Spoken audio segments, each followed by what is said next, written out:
Hola, queridos hermanos. Esta es la segunda parte de la carta de Pablo a Tito, capítulo 3, y estaremos leyendo a partir del verso 8. Palabra fiel es esta, y en estas cosas quiero que insistas con firmeza, para que los que creen en Dios procuren ocuparse en buenas obras. Estas cosas son buenas y útiles a los hombres, pero evita las cuestiones necias y genealogías y contenciones y discusiones acerca de la ley, porque son vanas y sin provecho. Al hombre que cause divisiones después de una y otra amonestación, deséchalo, sabiendo que el tal se ha pervertido y peca y está condenado por su propio juicio. Cuando envíe a ti a Artemas o a Tíquico, apresúrate a venir a mí en Nicópolis, porque allí he determinado pasar el invierno. A Zenas, intérprete de la ley, y a Apolos, encamínales con solicitud, de modo que nada les falte. Y aprendan también los nuestros a ocuparse en buenas obras para los casos de necesidad, para que no sean sin fruto. Todos los que están conmigo te saludan, saludan a los que aman en la fe. La gracia sea con todos vosotros. Amén. Venimos analizando este capítulo y hablando de la importancia y de la enseñanza que podemos sacarle a esta escritura, estas recomendaciones que le hace Pablo a Tito. Y cuando nos damos cuenta que él dice que esto que les pone es una palabra fiel, hemos de verlo como un versículo que está haciendo alusión a la autoridad divina de la palabra de Dios y la importancia para seguir sus enseñanzas sin reserva. Por eso cada uno de nosotros debemos de tomar en cuenta, de tener en cuenta que la palabra de Dios nos guía para realizar buenas obras. Pablo insiste con firmeza que cada uno de nosotros debe mantenerse firmes en las enseñanzas que Dios nos ha dado, en lo que hemos recibido.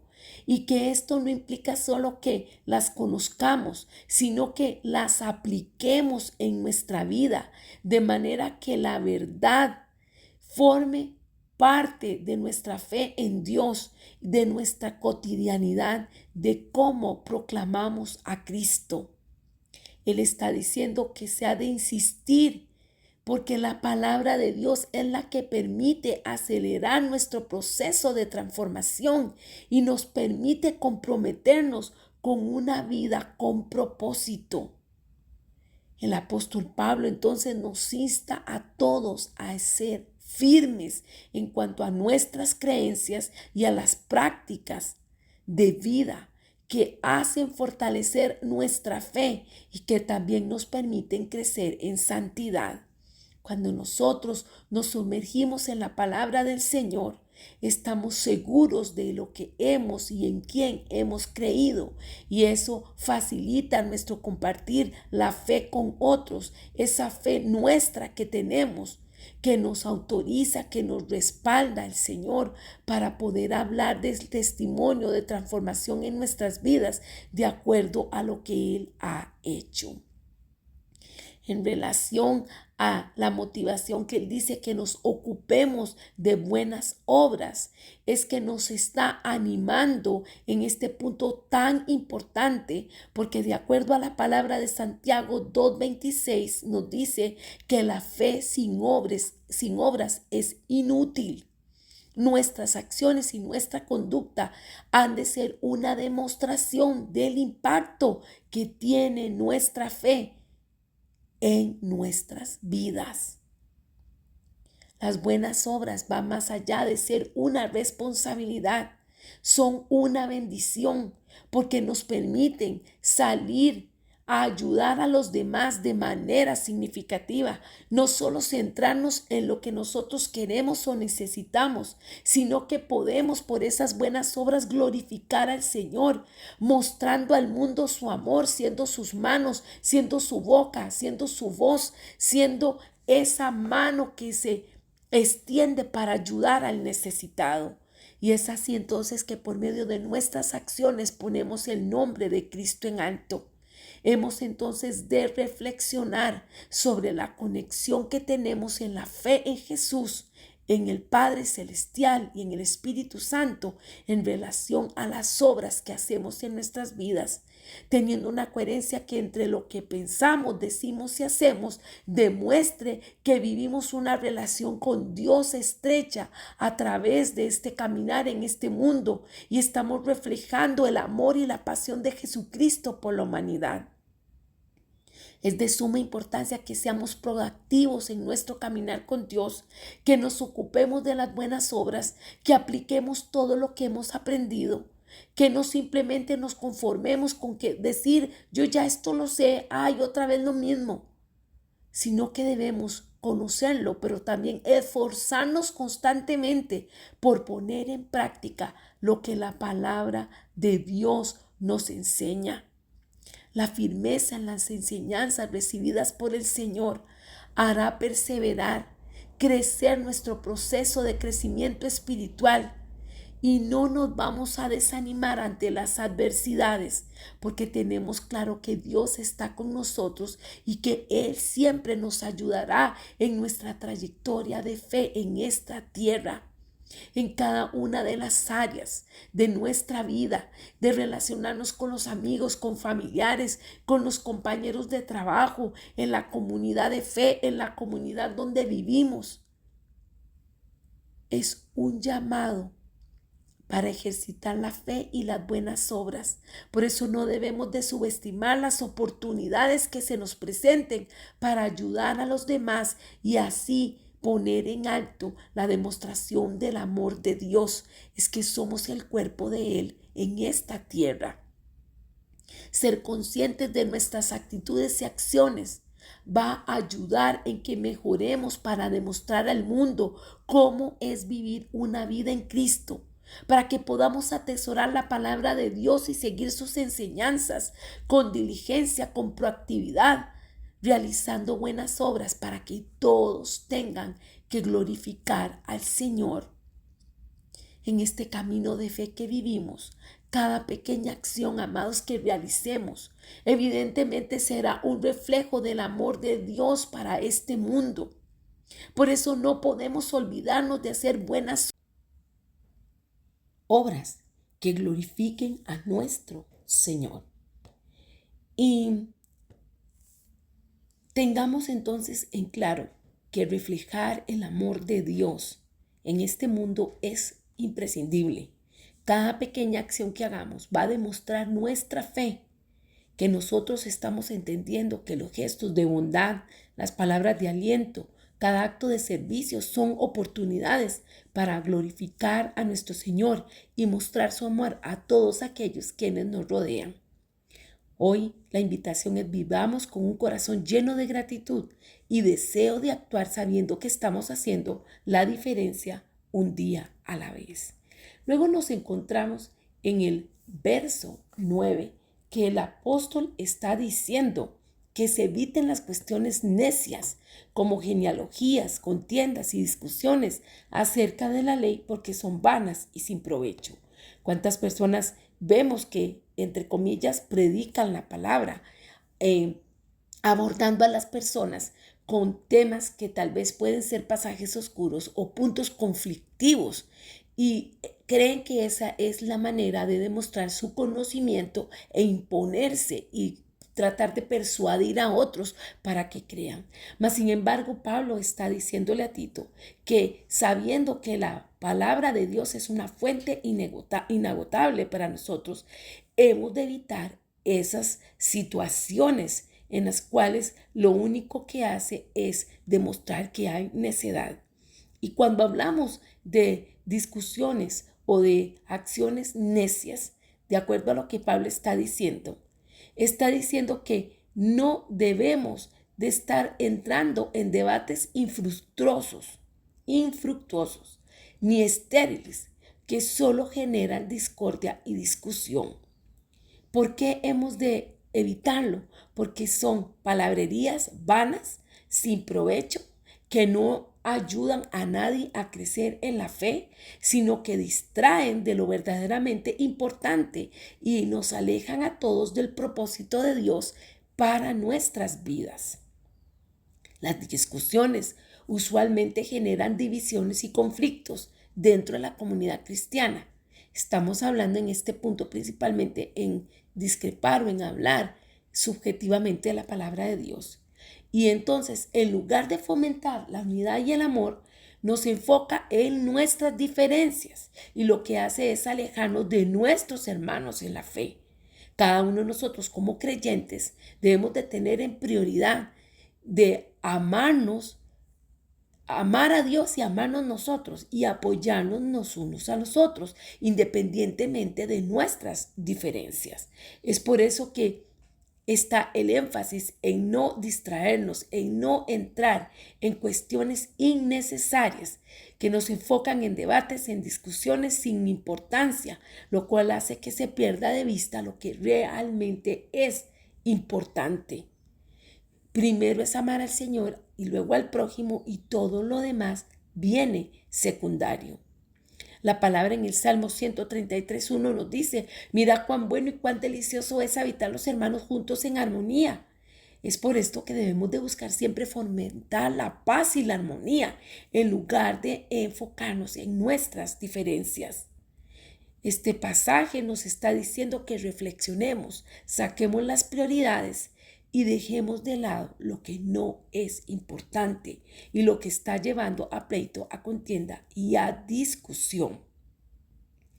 Cuando nos enfocamos, entonces vamos a estar pensando que si en algún momento nos vemos atrapados en un debate, en algo que pareciera interminable y que realmente no llega a ningún lado, entonces preguntémonos, ¿realmente vale la pena? En lugar de dejar que las diferencias nos dividan, el llamado de Dios es a unirnos en amor y en buscar edificarnos, edificar nuestra fe y la de nuestros hermanos. Solo así podremos crear un ambiente donde la paz y la unidad prevalezcan, reflejando el verdadero mensaje de Cristo en nuestras vidas. En el verso 10 del capítulo 3 de Tito, de esta carta que le hace Pablo a Tito, le dice: al que cause divisiones después de una y otra amonestación, deséchalo. Y este versículo entonces nos enfoca en la necesidad de evitar la discordia, la división dentro de la comunidad de fe, y sí ver la importancia de abordar el conflicto de una manera justa y equitativa. Hay momentos donde se presentan desacuerdos y es normal porque somos diferentes, porque cada quien tiene un punto de vista, mas sin embargo hemos de entender que si dentro del desacuerdo, dentro de la discusión que surja, hay personas que lo que están buscando es traer separación, que llevan malicia, que realmente están teniendo una doble intencionalidad, buscando cómo hacer bandos. No podemos caer nosotros en eso y debemos de poner un alto. Hay personas que se apoyan en decir: yo quiero ser pacificador y por eso me quedo callado y por eso no confronto y por eso no hablo. Pero realmente hay momentos donde nos tenemos que pronunciar, porque puede que siempre el pensar que orar el Señor va a resolver, sí, pero también no podemos dejar de lado que tenemos una participación, una responsabilidad cada uno de nosotros para vivir en santidad y para promover la santidad. Así que el apóstol está diciendo: si hay situaciones que están trayendo división, se debe de resolver de una o dos amonestaciones. Pero si esta persona no tiene interés e insiste en seguir en su línea de pensamiento y de comportamiento, entonces hay que dejarlo ir, hay que soltarlo. porque cada quien tiene que reflexionar sobre su comportamiento y tiene que tomar las medidas necesarias para hacer ajustes y cambiarlas, siempre que sus acciones, sus palabras estén dañándolo a él mismo o estén dañando a los demás.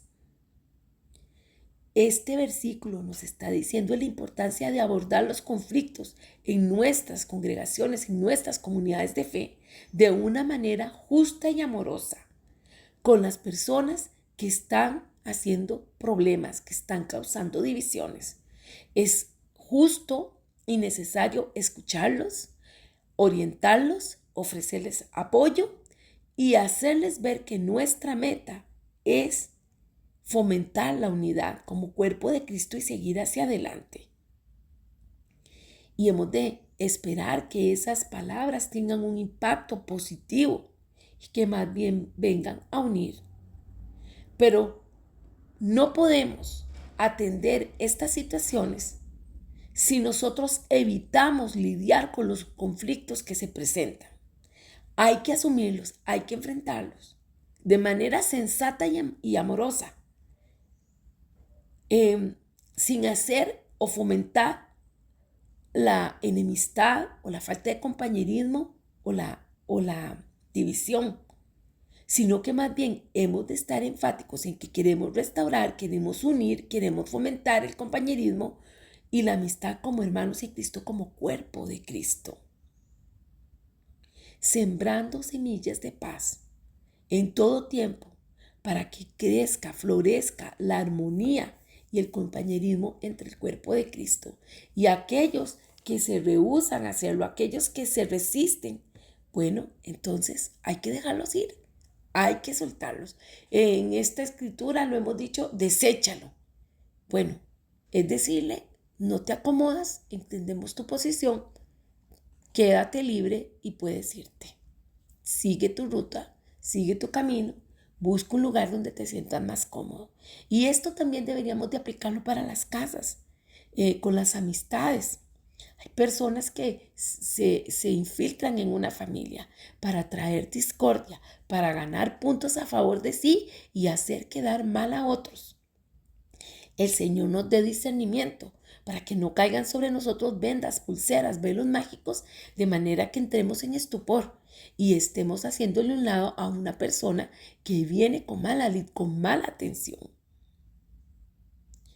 Dice el verso 3:11, la carta 3, verso 11, sabiendo que el tal se ha pervertido y que peca y que está condenado por su propio juicio.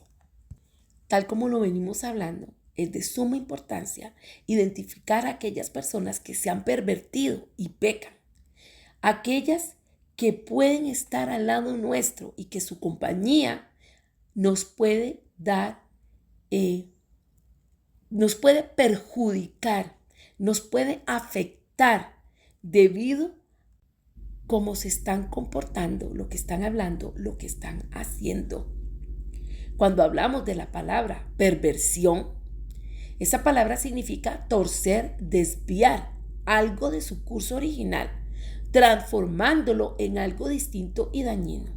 Quiere decir que una persona que se ha pervertido está actuando de manera contraria a las normas y valores establecidos por Dios, lo que lo lleva hacia caminos de perversión y de pecado.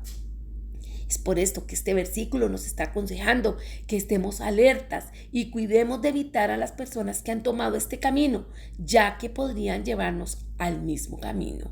Y lo hemos dicho, un abismo llama a otro abismo al son de sus cascadas.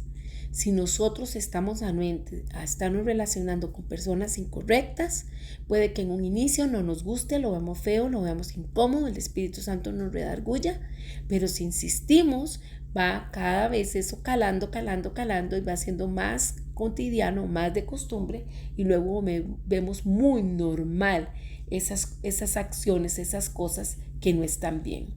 ¿Qué traerá eso? Bueno, hemos de entender que el pervertido está en el pecado y ha sido su propia elección y por tanto él será quien se ha de encargar de las consecuencias de sus acciones. Pero ¿y nosotros? ¿Por qué vamos a sufrir? Entonces hemos de estar conscientes de nuestras decisiones y actuar con prudencia en todo momento. Podemos saludar a las personas siempre en la educación, pero ya relacionarnos más profundamente es cuando compartimos valores, principios y la fe. Y definitivamente nos alejamos de todos aquellos que han tomado el camino de la perversión, considerando que tenemos claro que esto traerá consecuencias a largo plazo y que éstas pueden traer daño a nuestra vida. Así que nosotros no podemos pensar que va a ser otro el responsable, sino que nosotros somos responsables de nuestro propio juicio. No podemos culpar a otros por nuestras decisiones, ni responsabilizar a terceros por nuestras acciones. Debemos ser conscientes de nuestras elecciones y actuar siempre de manera responsable y prudente. ¿Cuándo? En nuestra vida diaria, en nuestra cotidianidad, de manera que podamos vivir de manera más plena y satisfactoria. En el nombre de Jesús. Luego pasamos al verso 12, en el cual nos dice: cuando te envíe a Artemas o a Tíquico, apresúrate a venir a mí a Nicópolis, porque allí he determinado pasar el invierno. Este versículo está nombrando a dos personas. Artemas solamente en esta ocasión es nombrado, así que no se sabe mucho acerca de él. Sin embargo, Tíquico sí es nombrado en reiteradas ocasiones y básicamente como un colaborador cercano de Pablo. Él en Colosenses lo expresa en el capítulo 6, el versículo 21, como un querido hermano y fiel siervo en el Señor. Y en Colosenses le dice un querido hermano, un ministro fiel y consiervo en el Señor. El deseo de Pablo de que se fuera a Nicópolis es porque es una ciudad ubicada en la costa occidental de Grecia. Dice que cerca de la desembocadura del río Arta. La ciudad fue fundamentada por el emperador Augusto en el año 31 a.C. y se convirtió en un centro prominente del cristianismo primitivo. Entonces, tal vez no se sabe con certeza la razón por qué Pablo quería ir ahí especialmente a pasar el invierno. Sin embargo, algunos sugieren que era para evitar los viajes marítimos que podrían ser difíciles y peligrosos durante este tiempo, durante el tiempo de invierno.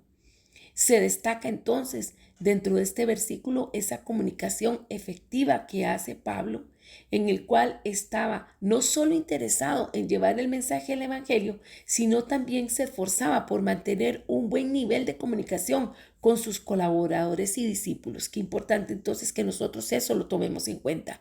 Más de una vez hemos orado para que no haya ruidos de comunicación, para que haya una comunicación fluida en los hogares y cuanto más en el cuerpo de Cristo. De ahí que sea animado, que si usted siente, escribirle a alguno de los hermanos que de la fe, del mismo ministerio donde están, en este caso el ministerio OSEA 613, que se sienta en la libertad de hacerlo, porque es bueno que haya una buena comunicación. Igual cuando desean conversar conmigo, con mucho gusto, me mandan un mensaje, nos ponemos de acuerdo para poder conversar, porque la comunicación es importante. Y sí sabemos que pasamos orando unos por otros, pero también es importante hacérselo manifestar, hacérselo saber a aquellos que están cerca de nosotros, porque eso nos ayuda a que nosotros nos edifiquemos mutuamente. Y qué bonito entonces hacerlo.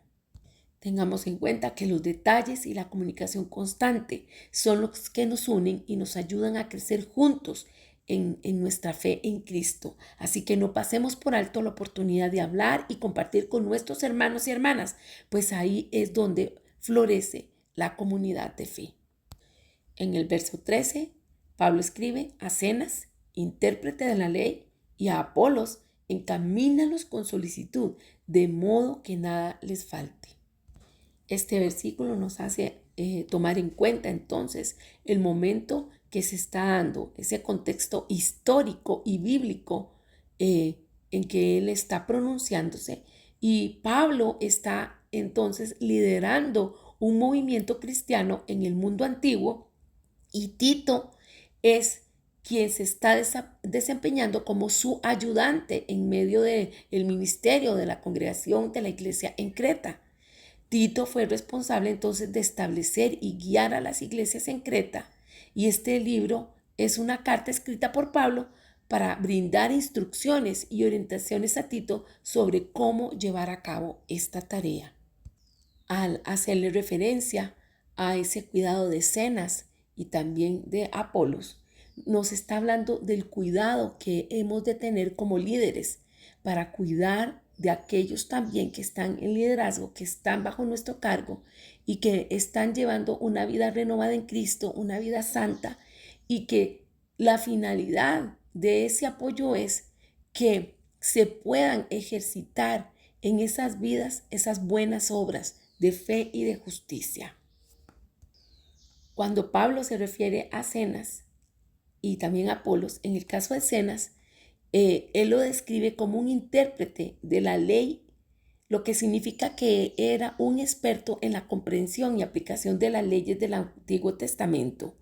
Y con respecto a Apolos, es más conocido él, ¿verdad? Por otro lado, debido a su papel en la expansión del cristianismo. Se registra en el libro de Hechos que Apolos era un predicador elocuente que enseñaba acerca de Jesús, pero su enseñanza, por decir así, era un poco incompleta, mientras que Priscila y Aquila lo instruyeron de manera más completa sobre el Evangelio y así establecieron un ministerio más eficaz en Corintio unos y otros. Esto lo pueden encontrar en Hechos, verso 18 del 24 al 28, donde se habla de esto que he afirmado. Pablo, vemos que pudo haber pedido a Tito que encaminara a estos líderes porque estaba buscando ayuda en su ministerio en Creta. Y para poderlo lograr que se hiciera de manera adecuada en función de la ley de Dios y el conocimiento de su palabra para guiar también al pueblo. Pablo, al decirle a Tito que encamine los líderes con solicitud, esta palabra griega se ha de entender como cuidado y sugiere entonces que Tito debería asegurarse de que nada le faltase a esos líderes. ¿Y por qué? Porque, ¿por qué esta llamada tan importante, este énfasis? Bueno, sabemos que cuando se trata de líderes de la iglesia, puede ser una tarea difícil para ellos manejar todo lo que requiere una comunidad de fe. Son muchas las necesidades espirituales, emocionales, físicas que se han de atender y que evidentemente, así como Pablo está viendo que Tito puede ocupar ayuda, así en la actualidad Erika ocupa de ese apoyo, de esa ayuda de todas estas personas que asumen tiempos de oración, tiempos de administración de la palabra, tiempos de comentar la palabra. ¿Por qué? Porque hay mucho trabajo por hacer. Así que gracias a Dios por todas esas personas que ayudan. Y así como Pablo está haciéndole referencia a Tito, que tenga cuidado de ellos porque ellos son importantes para el servicio en la obra del Señor. Este llamado entonces a Tito de cuidar a Zenas y a Apolo es una señal que Pablo está diciendo que todos como creyentes debemos ser cuidadosos y atentos con nuestros líderes espirituales porque ellos tienen una carga muy grande que llevar. Diríamos entonces que sin importar si somos ministros o miembros de una congregación o un ministerio, este versículo nos está desafiando a ejercer cuidado y compasión con aquellos que sirven en nuestras congregaciones, en el cuerpo de Cristo, en nuestras iglesias. Nuestros líderes ministeriales necesitan saber que alguien tiene cuidado de ellos para poder brindar atención adecuada, conforme o de acuerdo a las necesidades de la comunidad. También hemos de tomar en cuenta que el trabajo del ministerio no es individual, sino que todas las personas estamos incluidos y dentro de ellos los líderes, porque necesitan y dependen del cuidado y atención de los demás para ser sostenidos en su llamado. Es por eso que una y otra vez se pide que se ore por los que están en autoridad. También qué bonito un saludo, una palabra de apoyo, una muestra de cariño, porque eso hace recordar el cuidado y la atención que el pueblo también está dando, manifestando agradecimiento al Señor por quienes Él ha puesto para apoyarles, para crecer. Cada uno de nosotros entonces ha de reflexionar que no podemos vivir una vida individualista. Es necesario agradecer, es necesario mostrar amor, mostrar atención, ser un refugio para nuestros hermanos, ser ese abrazo cálido, ese apoyo que tanto usted como yo precisamos. Así que cada pequeño gesto de cuidado es un recordatorio de que no estamos solos en este camino. Gloria a Dios por los que lo brindan y aquellos que se están animando a hacerlo.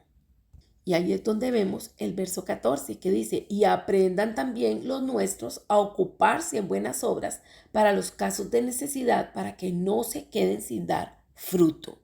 Gloria a Dios con los momentos que somos convocados nosotros a ayudar al prójimo, ya sea interceder por ellos, dar una palabra de aliento, dar una donación económica, hacer un favor. Gloria a Dios, porque estamos entendiendo que la fe sin obras es muerta y ambas tienen que ir acompañadas. Y al hablar de este verso 14, nos damos cuenta que las obras de bondad son esenciales para el bienestar de la sociedad. Este capítulo entonces nos está diciendo que hemos de ocuparnos y nos insta, es más, nos insta para poder dar fruto y así no quedarnos sin hacer nada en tiempos de necesidad. O sea, nos está diciendo, debemos enfocarnos en la salvación de nuestras almas, pero también en ayudar y en las almas de los demás. Tener esa bondad con aquel que está necesitado, con aquel que conscientemente nos estamos dando cuenta que necesitan de nuestras acciones. Es hacer algo que demuestre que nosotros somos piadosos, que nosotros hemos aprendido a ser humildes, empáticos y amorosos. Y tenemos este modelo de Jesús. ¿Por qué? Porque Él realizó obras de bondad. Él dedicó su vida para ayudar y hacer el bien a los demás sin importar su origen, su condición, su nivel social o la religión. Jesucristo, amado, sanó a los enfermos, alimentó a los hambrientos y acompañó a los necesitados, entre muchas cosas más, muchas más obras de bondad. Así que su ejemplo nos muestra a todos que podemos hacer algo por los demás, sin importar cuán pequeño consideremos que sea la acción. Este versículo entonces también está diciendo, hemos de ayudar a las personas día a día, a un vecino, a una persona en una difícil situación. Podemos contribuir también en organizaciones que trabajan en asuntos sociales, en trabajos de voluntariado, entre muchas cosas más. Lo importante es siempre estar abiertos a las necesidades de los demás y en actuar respondiendo en consecuencia a eso que hemos visto. No solo es importante la vida espiritual, sino que también la vida emocional, las conductas físicas, buscando siempre mantener apoyo al prójimo. Eso nos va a realizar a todos. Eso nos va a demostrar ese fruto que hemos alcanzado en el Señor y hace que seamos capaces de que con una buena acción se encienda una chispa de esperanza y de amor en aquellos necesitados, en aquellos que nos rodean. Cuando nosotros, amados, abrimos nuestras manos y corazones para brindar ayuda, nos conectamos con la esencia misma de la humanidad. Cada acto de bondad, por pequeño que sea, tiene el potencial de transformar vidas y crear un impacto duradero. No lo podemos obviar. Hemos de abrazar la invitación a hacer el bien. No solo enriquece la vida de los demás, sino que nos permite descubrir la verdadera satisfacción que proviene de ser instrumentos de amor en un mundo sediento de compasión. Y es así como llegamos al versículo de cierre de este capítulo 3, donde nos dice: todos los que están conmigo te saludan. Saluda a los que nos aman en la fe. La gracia sea con todos vosotros. Amén. Qué linda salutación, ¿verdad? Aquí estamos viendo entonces que encontramos en Pablo un mensaje de amor y de unidad que nos debe de hacer reflexionar de cómo están nuestras costumbres, de cómo está nuestra educación, de cómo están esas normas de urbanidad y cortesía, esos gestos que pueden ayudarnos a sentirnos parte de una casa, de una familia, de una comunidad de fe, de una congregación, de un ministerio, de un barrio, de un pueblo, de una nación. Cuando nosotros saludamos a nuestros hermanos, cuando nosotros estamos teniendo una reacción ante lo que ellos colocan, estamos enriqueciendo y estamos recordando que sí, somos parte del cuerpo de Cristo. Al decir el apóstol: la gracia sea con todos vosotros, amén, es una bendición que usualmente empleamos en las congregaciones. Cuando hablamos de gracia, estamos haciendo alusión a un término profundo y significativo que se refiere al amor y a la bondad de Dios sobre cada uno de nosotros. Es una manera de transmitir esa palabra de ánimo, de valor a cada uno de nuestros hermanos. En un mundo donde hay tanta intolerancia, en un mundo donde está tan polarizadas las posiciones de las personas, principalmente para discutir, para ser irresponsables, irrespetuosos, indolentes.